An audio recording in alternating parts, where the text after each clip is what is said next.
Je vous salue tous dans le nom merveilleux de notre Seigneur Jésus-Christ. Alléluia. Amen. Amen. Amen. On est dans la joie ce matin. Amen. Gloire au Seigneur. Donc, soyez bénis, frères et sœurs. C'est le moment de la bénédiction, n'est-ce pas? Soyez donc bénis dans la présence de notre Dieu. Alléluia.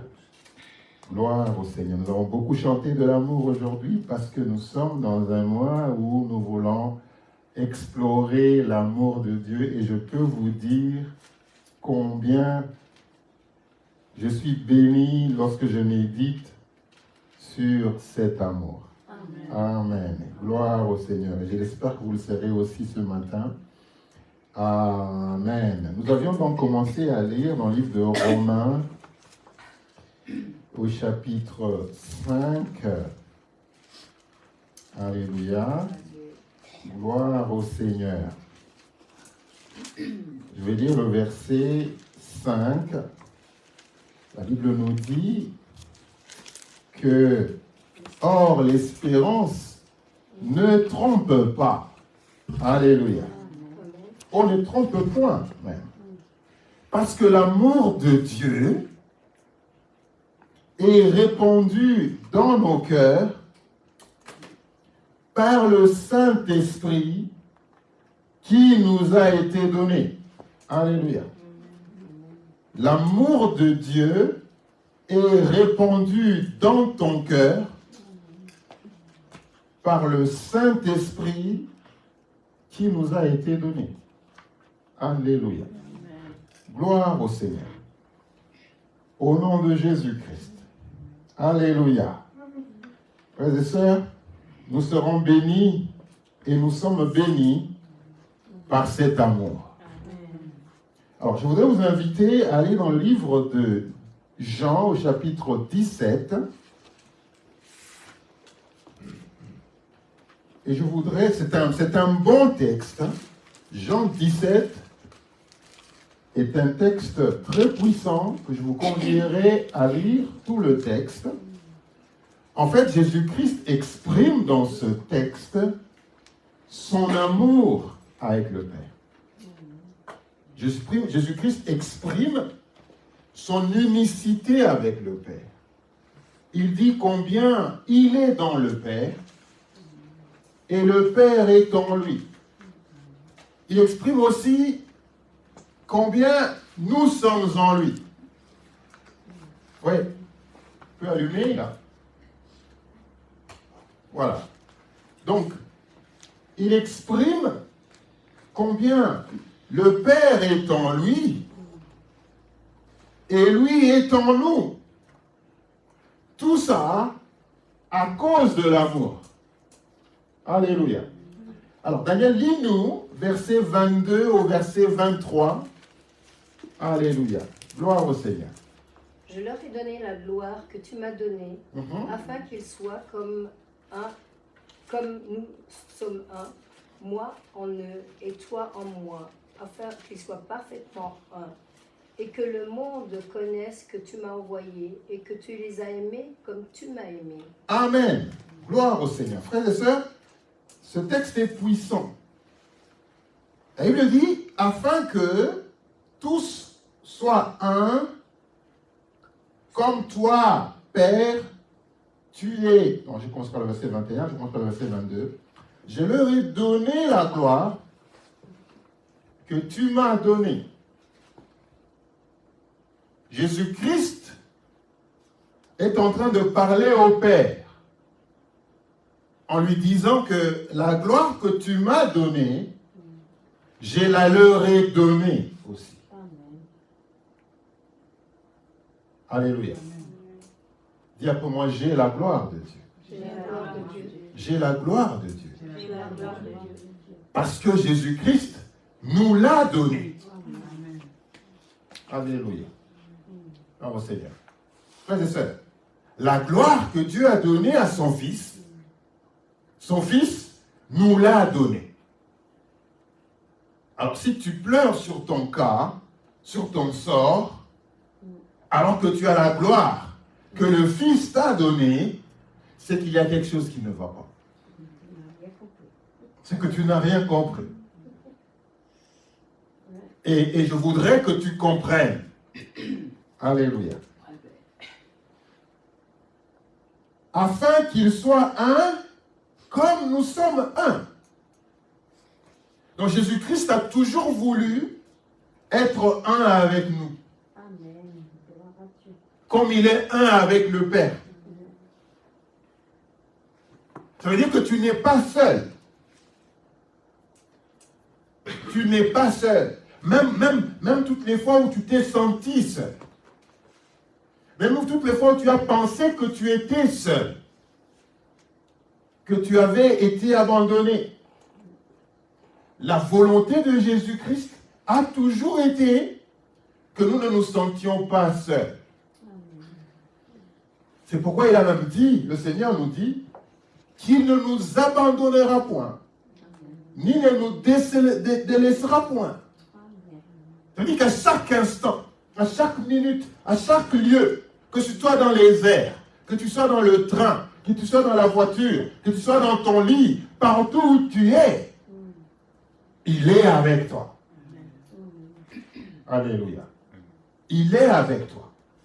Donc, il n'y a pas un instant dans ta vie où Dieu n'a pas été avec toi. Même quand tu étais à l'hôpital, sur un lit d'hôpital, tu as senti la mort, il était avec toi. Même quand tu as été rejeté par les hommes, lui ne t'a pas rejeté. Il était avec toi. Alléluia.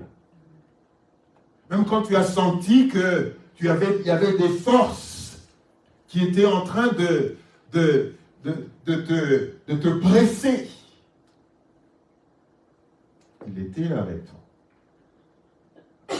Il ne t'a jamais abandonné. Alléluia. L'ennemi a voulu te faire croire que tu étais seul, qu'il n'y avait personne. Mais il était avec toi. Et toujours avec toi.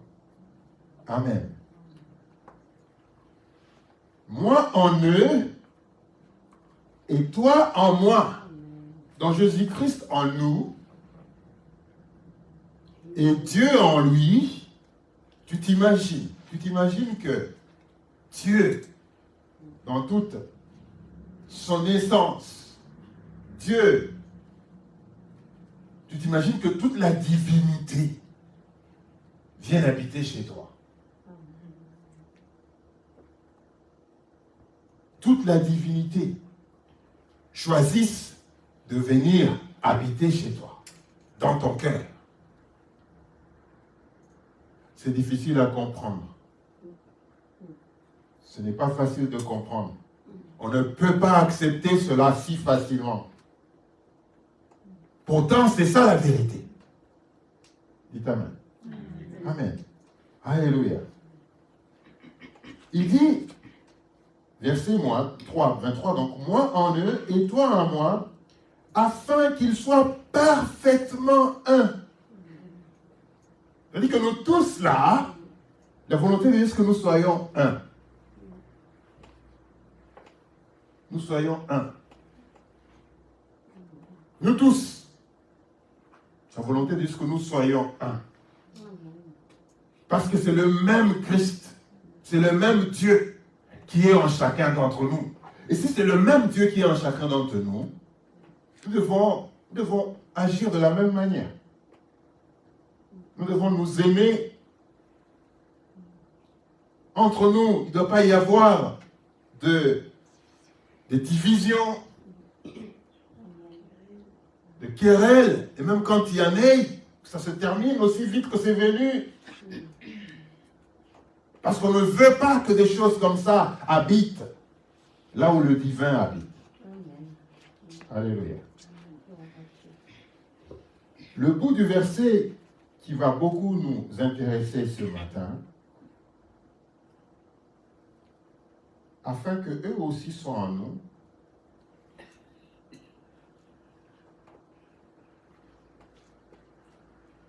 moi en eux et toi en moi, afin qu'ils soient parfaitement un, et que le monde connaisse que tu m'as envoyé.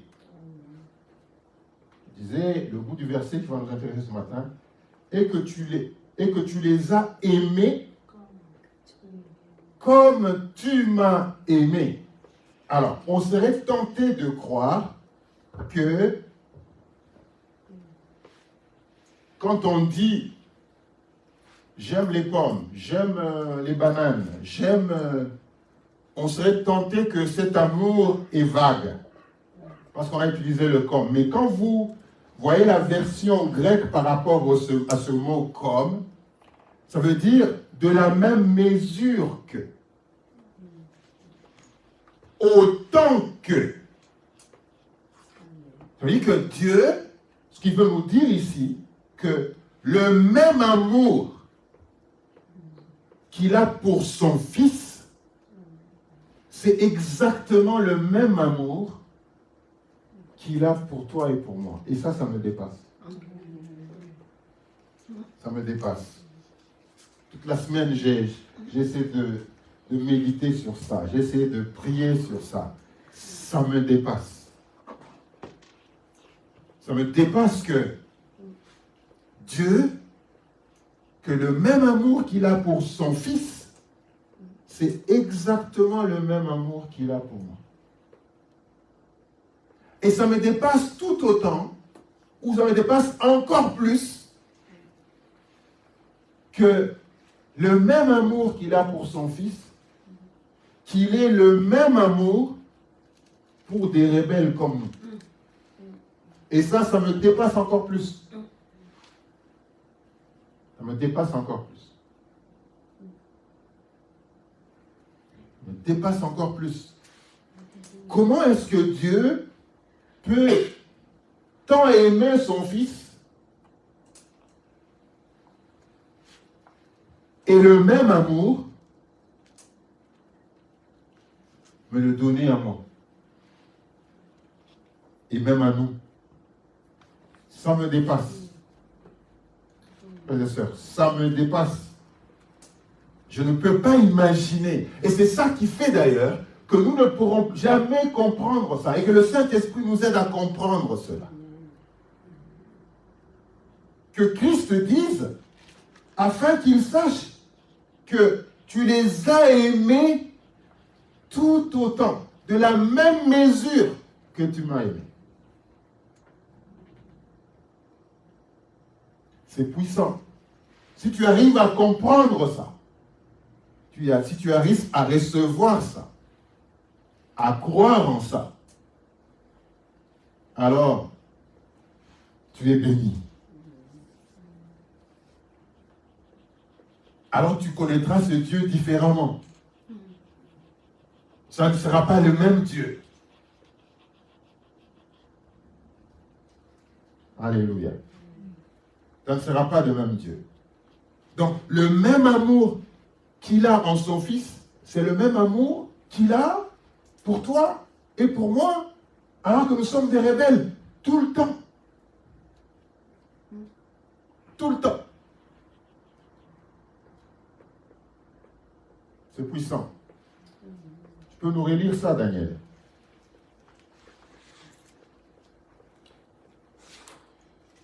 Ce n'est pas pour eux seulement que je prie, mais encore pour ceux qui croiront en moi par leur parole. Amen. Enfin, ça veut dire quoi, hein? Cette prière que Jésus-Christ est en train de faire, ça ne s'arrête pas seulement à nous. Ça ne s'arrête pas seulement à nous. C'est-à-dire que même les gens à qui toi tu vas apporter cette parole, c'est-à-dire que Dieu a tout provisionné.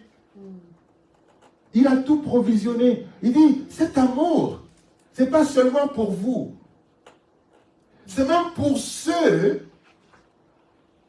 vers qui vous irez et vous apporterez la parole. De faire participer tous les autres après nous à cet amour, afin qu'eux aussi reçoivent cet amour. Alléluia. Mais ce qu'il y a encore plus étonnant, c'est que Dieu n'a pas commencé à nous aimer à notre conversion. Dieu a commencé à nous aimer bien avant notre conversion. Si on revient dans Romains 5, Daniel va nous lire le verset 8.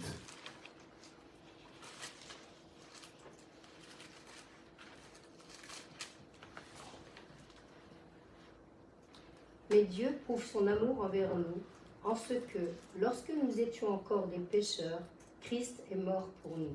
Amen. Alors, nous, on a toujours pensé que Dieu, pour nous prouver son amour, nous devons être dans la joie. Quand nous sommes dans la joie, c'est alors que nous pensons que Dieu nous aime. Nous avons toujours associé l'amour de Dieu par rapport à ce que nous subissons, par rapport à la situation que nous connaissons. Et nous commençons à nous dire, mais est-ce qu'il nous aime vraiment? Regardez ce qui se passe. Regardez ce qui se passe autour de moi. Regardez ce qui se passe dans le monde. Est-ce que Dieu nous aime vraiment? Regarde ce qui m'arrive. Est-ce que Dieu nous aime? Mais la Bible nous dit que Dieu prouve son amour. C'est-à-dire la seule preuve de l'amour de Dieu pour nous, c'est parce que il a quoi? Alors que nous étions pécheurs, Christ est mort pour nous. C'est la seule preuve.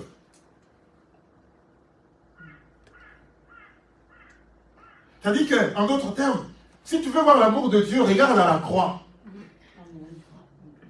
Regarde à la croix. Ne regarde pas parce que je suis au milieu, je suis béni. Regarde à la croix, c'est ça que la Bible dit. Dieu nous prouve son amour en ce que lorsque nous étions pécheurs, Christ est mort pour nous. Amen. Alléluia. Amen.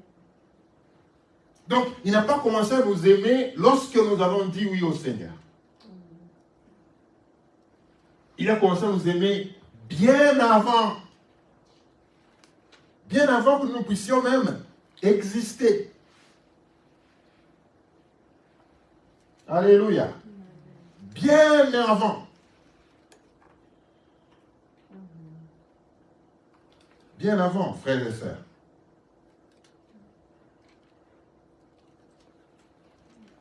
Alors que nous étions des rebelles, il a commencé à nous aimer déjà.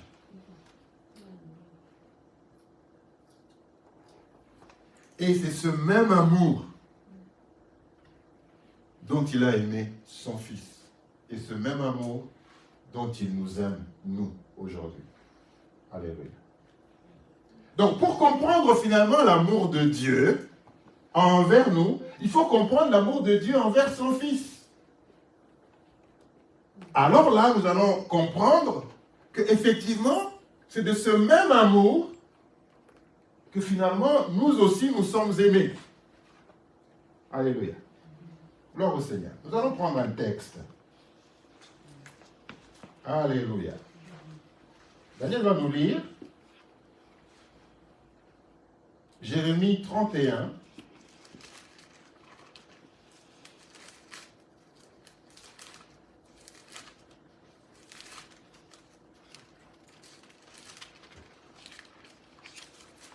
Oui.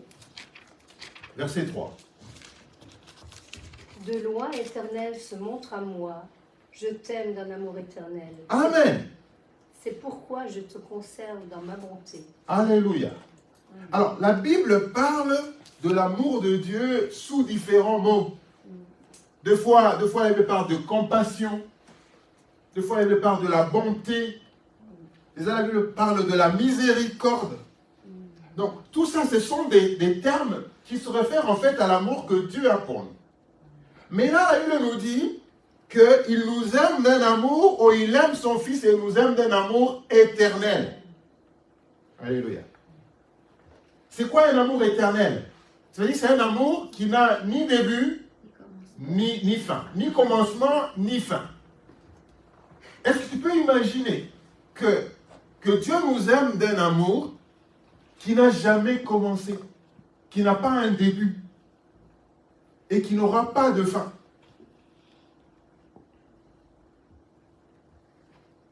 Et qui n'aura pas de fin. Lorsque tu te maries, lorsque j'ai épousé ma femme, je ne la connaissais pas avant. Et puis après, j'ai appris à la connaître et mon amour a commencé. Nous avons difficile à comprendre l'amour de Dieu parce que son amour n'a pas de début et n'a pas de fin.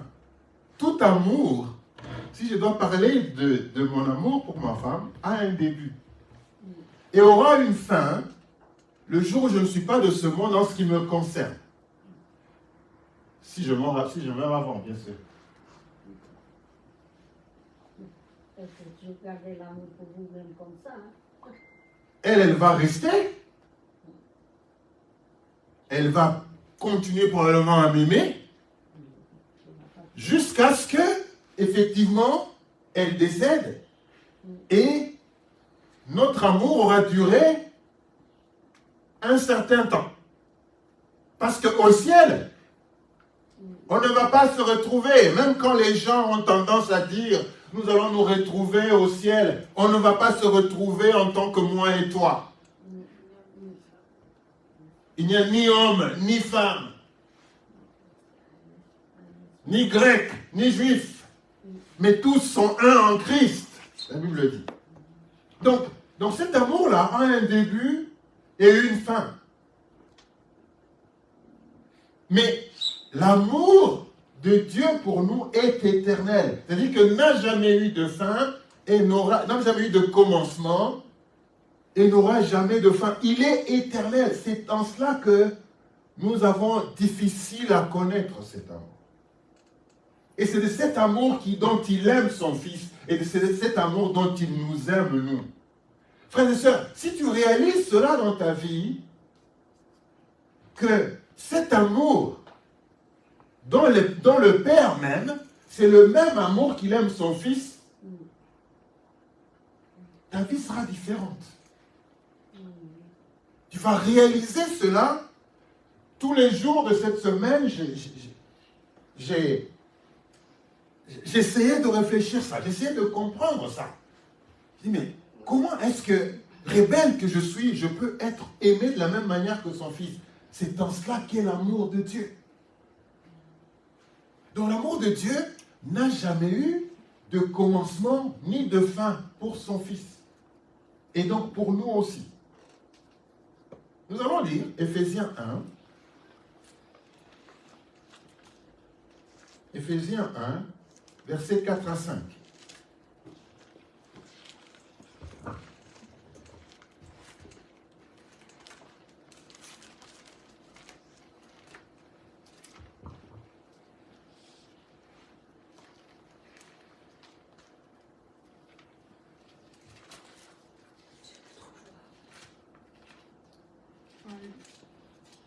Je peux lire si tu veux trouver. 4 à 5. Oui.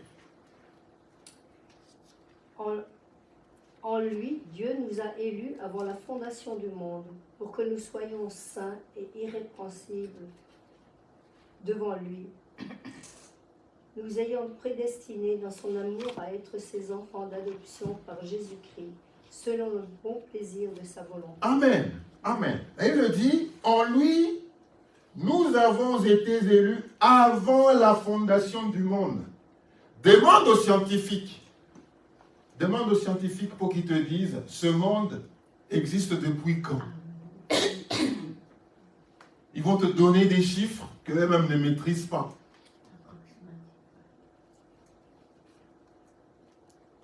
En lui, Dieu nous a élus avant la fondation du monde. Donc, même dans l'éternité passée, son amour était avec nous. Avant que nous n'ayons existé, son amour était encore là. Même quand nous étions seulement une idée de lui, il nous avait déjà aimés.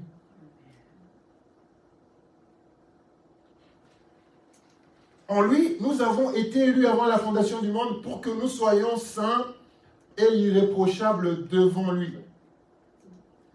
Il nous a prédestinés. Comment? Dans son amour. Donc, il nous a aimés déjà depuis les temps anciens. Avant que nous n'ayons existé. Dans son amour, il avait déjà prédestiné ces choses. Frères et sœurs, quand tu comprends ça, l'amour de Dieu pour toi, tu vas arrêter de pleurer. Donc, dans l'éternité passée, il nous avait déjà élus dans son amour. Et du même amour dont il a aimé son Fils. Il avait déjà tout prévu. Alléluia. Il avait déjà tout prévu. Donc, il nous a prédestinés dans son amour à être ses enfants d'adoption. Par Jésus-Christ, selon le bon plaisir de sa volonté. C'est-à-dire que Dieu nous a choisis, nous a aimés, pas pour nos actions. Pas pour nos actions. Pas parce qu'un jour nous avons donné notre vie à Christ. Pas parce que nous avons fait du bien. Alléluia. Mais il nous a aimés depuis avant la fondation du monde. Alléluia. Gloire au Seigneur. Donc, même dans l'éternité passée, son amour tenait toujours. Donc, en fait, Dieu ne s'est pas dit à un moment, tiens, il faut quand même que je les aime aujourd'hui. Il ne s'est pas réveillé à un moment, il a dit, tiens, il faut quand même qu'aujourd'hui je commence à aimer Corinne, ou Daniel, ou Jean, ou Kétia, ou Cruz, Daniel, David, Anis, Maria. Il ne s'est pas dit, je pense qu'aujourd'hui, tu te réveilles et dis, oh, je pense qu'aujourd'hui j'ai quand même besoin de, j'ai envie de boire, j'aimerais bien aujourd'hui prendre un verre de limonade. Oh, j'aimerais bien aujourd'hui, j'ai vu que Daniel s'est bien habillé aujourd'hui, il est tout en blanc, je vais pouvoir l'aimer aujourd'hui. Vous voyez un peu ça? Dieu ne s'est pas dit ça. Il nous a toujours aimés. Parce que c'est sa volonté. Ça ne dépend pas de ce que l'on fait, de comment on veut apparaître devant lui. Il nous a toujours aimés dans l'éternité ancienne. Il nous avait déjà aimés. Alléluia. Donc, tu as été environné de l'amour de Dieu, même avant que tu n'existes. Quand tu marches, tu es fier de marcher parce que tu sais que tu es aimé de Dieu. Ça me dépasse. Tu es aimé de Dieu. Tu es aimé de Dieu. Amen.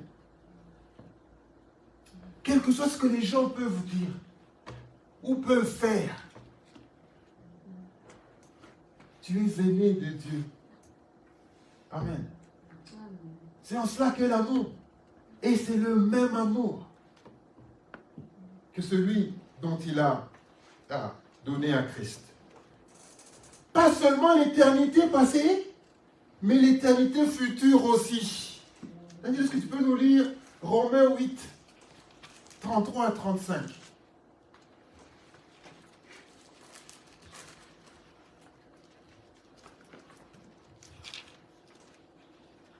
Qui accusera les élus de Dieu?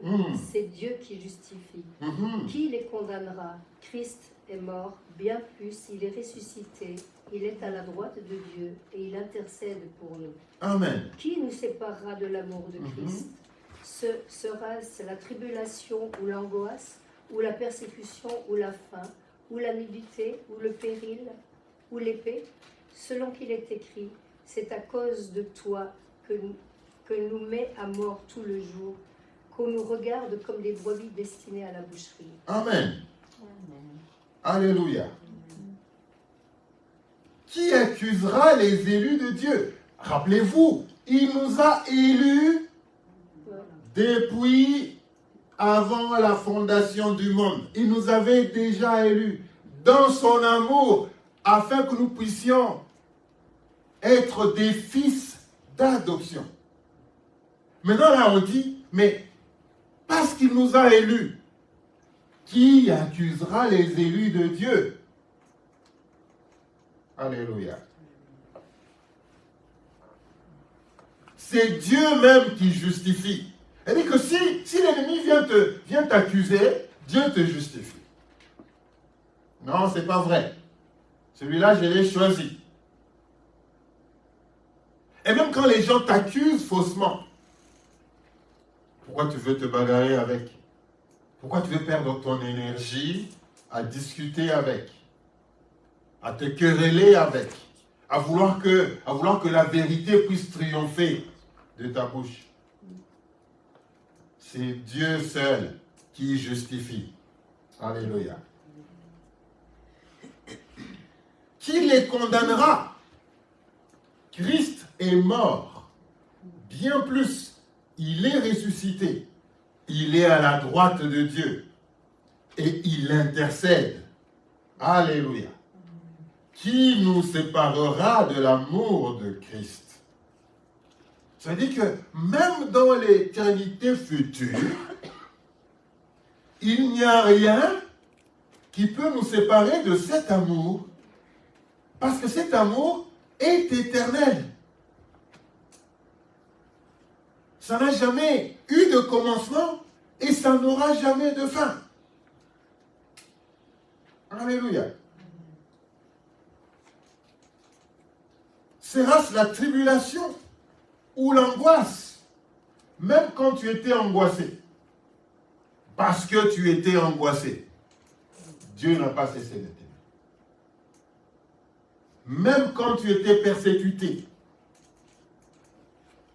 Dieu n'a pas cessé de t'aimer.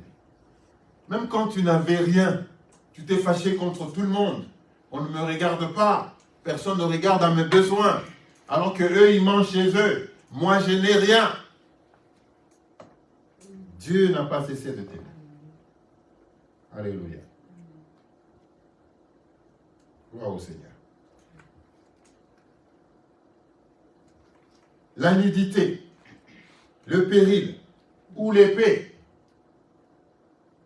Dieu n'a pas cessé de t'aimer. Alléluia. Frères et sœurs, Dieu n'a pas cessé de t'aimer. Verset 37 dit, mais dans toutes ces choses, nous sommes, quoi? Plus que vainqueurs par celui qui nous a aimés. L'amour de Dieu nous rend vainqueurs. L'amour de Dieu nous rend triomphants. Alléluia. Lorsque nous réalisons l'amour de Dieu, nous sommes des vainqueurs. Nous triomphons. Car j'ai l'assurance que ni la mort, ni la vie, c'est-à-dire que même quand je meurs, je parlais là, même quand je meurs, je ne saurais plus aimer ma femme. Mais même quand je meurs, Dieu lui n'arrête pas de m'aimer. Alléluia. Dieu n'arrête pas de m'aimer. Parce que ni la mort, ni la vie, alléluia. Car j'ai l'assurance que ni la mort, ni la vie, ni les anges, ni les dominations, ni les choses présentes, ni les choses à venir, ni les puissances, ni la hauteur, ni la profondeur, ni aucune autre créature ne pourra nous séparer de l'amour de Dieu manifesté en Jésus-Christ. Donc cet amour, frères et sœurs, n'est pas juste un amour particulier. Un amour qui vit éternellement. Éternellement. C'est de cet amour que dont Dieu aime son Fils, et de ce même amour dont il nous aime. Alléluia. Quand tu médites sur l'amour de Dieu, tu vas pleurer. Parce que tu vas te dire, comment est-ce que je peux, moi, être détenteur, bénéficiaire de cet amour, aussi mauvais que je sois, aussi rebelle que j'ai été. Parce que tu as été rebelle. Toi-même, tu sais.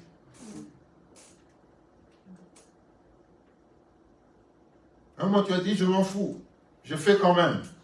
Tu as été rebelle. Mais ce n'est pas pour autant qu'il a arrêté de t'aimer. Donc, si tu veux connaître l'amour de Dieu pour son Fils, voilà une dimension de son amour. C'est que l'amour de Dieu pour son Fils est éternel. Et c'est de ce même amour dont il a décidé de t'aimer. Alléluia. Gloire au Seigneur. Au nom de Jésus-Christ. Mais cet amour aussi, une autre dimension, c'est que cet amour est infini. Vous allez penser que c'est pareil. Un amour éternel et un amour infini, ce n'est pas pareil. Alléluia. Ce n'est pas pareil. C'est infini parce que Dieu ne pourra pas t'aimer plus que ce qu'il t'aime déjà. C'est pourquoi c'est infini. En ce qui concerne l'amour de Dieu, la manière dont il t'aime maintenant, il ne pourra plus t'aimer plus. Il ne pourra plus t'aimer plus. C'est-à-dire qu'il n'y a pas de degré. Dans l'amour de Dieu, il n'y a pas de degré. Il n'y a pas un jour Dieu t'aime moins, et un autre jour il t'aime plus. Son amour est infini. C'est le même amour. Il ne peut pas faire plus que ça. Ça, il faut que tu comprennes. Alléluia. Tu ne peux pas prier pour que Dieu t'aime plus. Aime-moi plus que l'autre. Aime-moi plus que le frère. Aime-moi plus que le frère. Comme les pharisiens qui disaient, bah regarde, regarde celui-là, comment il est en train de prier. Aime-moi plus que... Non. Dieu t'aime du même amour, et cet amour est infini. Ça veut dire qu'il ne peut pas t'aimer plus qu'il ne t'aime maintenant. Alléluia. Lis-nous Jean 3,16.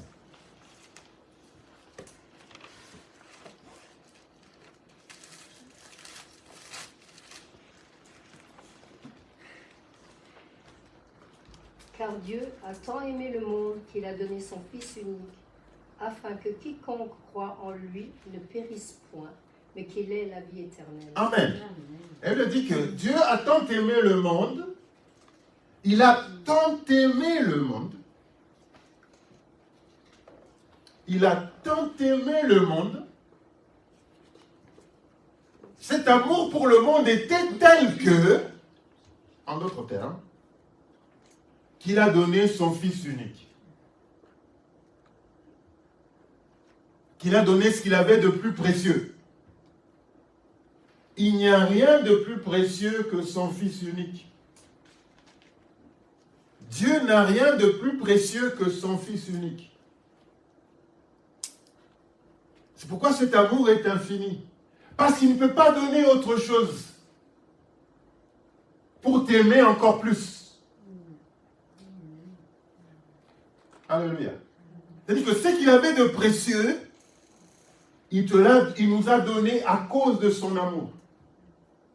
Donc ne t'attends pas à ce que Dieu t'aime encore plus. Parce que quand il t'a aimé, il a donné ce qu'il avait de plus précieux. Alléluia. Donc, en d'autres termes, il n'y a pas de variation dans l'amour de Dieu. Il n'y a pas de variation dans l'amour de Dieu. Parce qu'il nous a aimés, il lui dit, a tant aimé le monde. Son amour était tel que, à cause de cet amour-là, il a donné ce qu'il avait de plus précieux. Je ne sais pas ce que tu as de plus précieux, toi. Je ne sais pas ce que tu as de plus précieux. Ce que tu considères chez toi comme ça, c'est plus précieux. Je ne sais pas. Mais Dieu, ce qu'il avait de plus précieux, son Fils, il l'a donné. Pourquoi? Parce qu'il a tant aimé le monde. Alléluia. Il a tant aimé son Fils comme étant quelque chose de plus précieux qu'il l'a donné à ceux qu'il aimait plus aussi. Alléluia. Frères et sœurs, c'est ça l'amour de Dieu. C'est ça l'amour de Dieu. Infini. Pas de variation dans l'amour de Dieu. Si toi tu penses que tu n'es pas aimé de Dieu, je ne sais même pas ce qui te fait croire ça. Je ne sais pas ce qui te fait croire que tu n'es pas aimé de Dieu.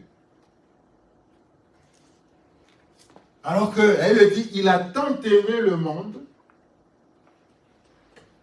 Tu fais partie du monde.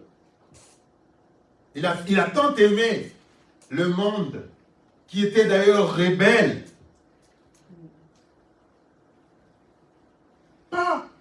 Elle ne dit pas il a tant aimé le chrétien qu'il a donné son Fils. Il n'a pas attendu que tu sois bon.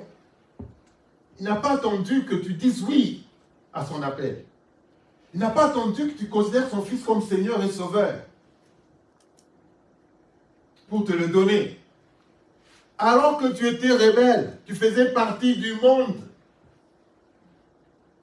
Il a donné son Fils.